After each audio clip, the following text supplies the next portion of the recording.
আসসালামু আলাইকুম cooking recipe চ্যানেলে আপনাদেরকে স্বাগত জানাই। আজকে আপনাদের সঙ্গে শেয়ার করব বেসন আর ডিম দিয়ে খুবই লোভনীয় একটা নাস্তার রেসিপি। দেখুন নাস্তাগুলো দেখতে কতটা সুন্দর হয়েছে। তো আমি কিভাবে তৈরি করেছি সেটাই আপনাদের সঙ্গে শেয়ার করব। আশা করছি রেসিপিটা আপনাদেরকে খুবই ভালো লাগবে। অবশ্যই আপনারা স্কিপ না করে পুরো রেসিপিটা দেখে নেবেন। চ্যানেলে নতুন হলে চ্যানেলটা সাবস্ক্রাইব করার অনুরোধ রইল। বেল বাটন অন করে রাখবেন পরবর্তী ভিডিও নোটিফিকেশান পাওয়ার জন্য। চলুন রেসিপিটা শুরু করি। একটা মিক্সিং বোলে নিয়ে নিচ্ছি 150 গ্রাম বেসন, দিয়ে দিলাম স্বাদ মতো লবণ, হাফ চামচ দিয়ে দিলাম হলুদ গুঁড়ো, হাফ চামচ দিয়ে দিলাম জিরা গুঁড়ো, হাফ চামচের থেকে একটু বেশি দিয়ে দিচ্ছি লঙ্কার গুঁড়ো। এখানে ঝাল আপনারা আপনাদের নিজেদের টেস্ট অনুযায়ী ব্যবহার করবেন। 1 চামচের 4 ভাগের 1 ভাগ দিয়ে দিলাম গোলমরিচের গুঁড়ো। গোলমরিচের গুঁড়ো দিলে টেস্টটা খুবই ভালো আসে। এবার আমি চামচ দিয়ে খুব ভালোভাবে মিশিয়ে নিচ্ছি। তো আমি যতটা পরিমাণে তৈরি করব সেই পরিমাপে বেসন এখানে নিয়ে নিয়েছি। আপনারা যদি বেশি তৈরি করেন তাহলে বেসনের পরিমাণ বাড়িয়ে নিতে হবে। খুব ভালোভাবে মিশিয়ে নিলাম। এবার এখানে নর্মাল পানি দিয়ে একটা ব্যাটার তৈরি করে নেব। তো এই ব্যাটারটা আমি বেসন দিয়ে তৈরি করে নিচ্ছি। আপনারা চাইলে ময়দা দিয়েও করে নিতে পারেন, কিন্তু ময়দার থেকে বেসন দিয়ে একটু খেতে বেশি ভালো লাগে।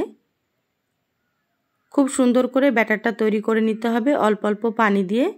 তো দেখুন আমি অল্প অল্প পানি দিয়ে ব্যাটার তৈরি করে নিচ্ছি। তো যারা ভিডিওটি দেখছেন একটা লাইক দিয়ে ভিডিওটি কন্টিনিউ করবেন। আপনাদের একটা লাইক পরবর্তী ভিডিও বানাতে আমাকে অনেক উৎসাহ জাগায়। এই ব্যাটারটা খুব বেশি পাতলাও হবে না বা খুব বেশি ঘনও হবে না। দেখুন এইরকম একটা ব্যাটার তৈরি করে নিতে হবে। খুব সুন্দর করে ব্যাটারটা একটু ফেটিয়ে নিচ্ছি। দেখে আপনারা হয়তো বুঝতে পারছেন ব্যাটারটা আমি কিভাবে তৈরি করে নিলাম। এটা হয়ে গিয়েছে। ঢাকা দিয়ে আমি 20 মিনিটের জন্য রেখে দিচ্ছি। এবার এখানে দেখুন একটা মিক্সিং বোল নিয়েছি, দিয়ে দিচ্ছি এখানে বড় সাইজের একটা পেঁয়াজ কুচি আর দুটো কাঁচা লঙ্কা কুচি। দেখুন কিছুটা দিয়ে দিচ্ছি ধনিয়া পাতা কুচি।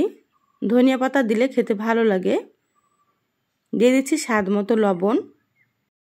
এবার আমি এখানে দিয়ে দিচ্ছি সামান্য পরিমাণে একটু হলুদের গুঁড়ো, একটু দিয়ে দিচ্ছি জিরা গুঁড়ো। এখানে খুব বেশি মশলার প্রয়োজন নেই, তো একটু একটু করে আমি দিয়ে দিলাম হলুদ আর জিরা। এবার খুব ভালোভাবে মিশিয়ে নিচ্ছি। এখানে আর কোনো মশলা লাগবে না। খুব ভালোভাবে মিশিয়ে নিলাম। এবার এখানে দেখুন একটা ডিম নিয়েছি। তো এখানে আমি একটা ডিম দিয়েই তৈরি করব। আপনারা চাইলে ডিমের পরিমাণ বাড়িয়ে দিতে পারেন। খুব ভালোভাবে ডিমটা মিশিয়ে নিচ্ছি। আমার চ্যানেলে আরও অনেক নাস্তার রেসিপি আছে, চাইলে আপনারা আমার রেসিপিগুলো দেখে আসতে পারেন। কিছু রেসিপির লিংক আমি আই বাটনে দিয়ে দেব, আপনারা সেখান থেকেও দেখে নেবেন। দেখবেন ভালো লাগবে। আর ভালো লাগলে অবশ্যই একটা লাইক দিয়ে দেবেন। দেখুন মেশানো হয়ে গিয়েছে। গ্যাস অন করে ফ্রাই প্যান দিয়ে দিলাম এখানে 1 টেবিল চামচ সরষের তেল। তেল একটু গরম করে নেব। দেখুন তেল গরম হয়ে গিয়েছে। তো খুব বেশি গরম করার প্রয়োজন নেই, হালকা একটু গরম করে নিতে হবে তেলটা। এবার আমি ডিম এখানে দিয়ে দিলাম।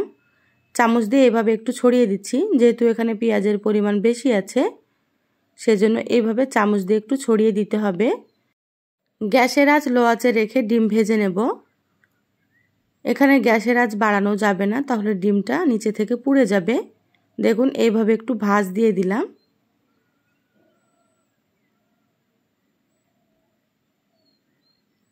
তো এইভাবে একটু চেপে চেপে সেট করে নিচ্ছি।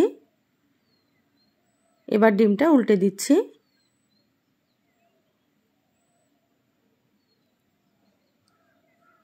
ডিম সুন্দর করে ভেজে নিতে হবে।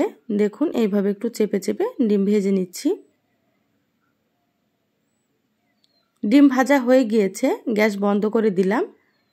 এবার খুন্তি দিয়ে এইভাবে করে আমি কেটে নিচ্ছি। তো এখানে আমার পছন্দ মতো শেপে কেটে নিচ্ছি, আপনারা কিন্তু আপনাদের পছন্দ মতো করে কেটে নেবেন।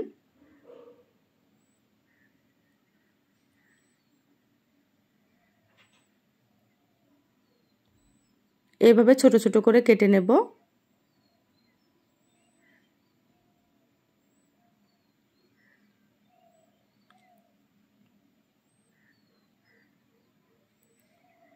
দেখুন ডিম কেটে নিলাম, এবার আমি তুলে প্লেটে রেখে দিচ্ছি। ডিম প্লেটে তুলে নিয়েছি, গরম আছে, ঠান্ডা করে নেব। এবার গ্যাস অন করে ফ্রাই প্যান দিয়ে দিলাম। এবার দিয়ে দিচ্ছি এখানে আমি তেল। তো সয়াবিন তেল দিয়ে দিলাম। তেল ভালোভাবে গরম করে নেব। এবার এখানে দেখুন আমি ব্যাটারটা নিয়ে নিয়েছি, খুব ভালোভাবে ফেটিয়ে নিলাম। তেল গরম হয়ে গিয়েছে, এবার একটা ডিমের পিস ব্যাটারে দিয়ে দিলাম। উল্টে পাল্টে একটু কোট করে নিতে হবে। এবার একে একে আমি তেলের মধ্যে এইভাবে করে দিয়ে দেব।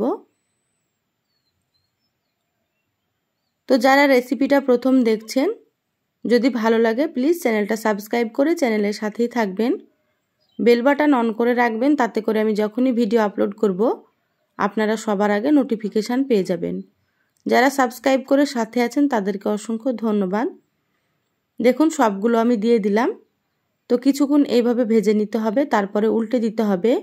তো গ্যাসের আঁচ মিডিয়ামে রেখে আমি ভেজে নিচ্ছি। দেখুন এক পাশ হালকা ভাজা হয়েছে, এবার আমি উল্টে দিচ্ছি।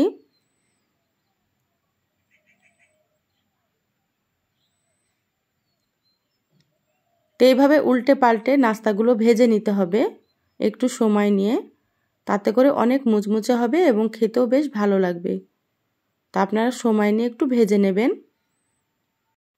এই নাস্তাগুলো খেতে অনেক বেশি ভালো লাগে, খুব বেশি উপকরণের প্রয়োজন হয় না, দেখতেই পেলেন।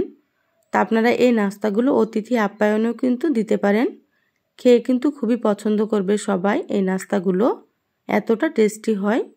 দেখুন নাস্তাগুলো আমি উল্টে পাল্টে কালার করে ভেজে নিলাম। এইভাবে করে ভেজে নিতে হবে। সুন্দর ভাজা হয়ে গিয়েছে, এবার আমি নাস্তাগুলো তুলে নিচ্ছি।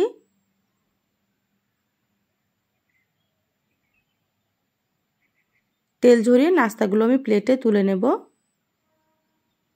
দেখুন সব নাস্তাগুলো আমি প্লেটে তুলে নিয়েছি, আর নাস্তাগুলো দেখতে কতটা লোভনীয় হয়েছে দেখুন। এই নাস্তাগুলো বিকেলে চায়ের সাথে একেবারে জমে যাবে। আপনারা এমনিতেও খেতে পারেন বা এগুলো মুড়ির সাথেও ভালো লাগে খেতে। এবার আপনাদেরকে আমি একটা নাস্তা কেটে দেখাচ্ছি। দেখুন ভেতরটা কত সুন্দর হয়েছে, দেখুন কত সুন্দর।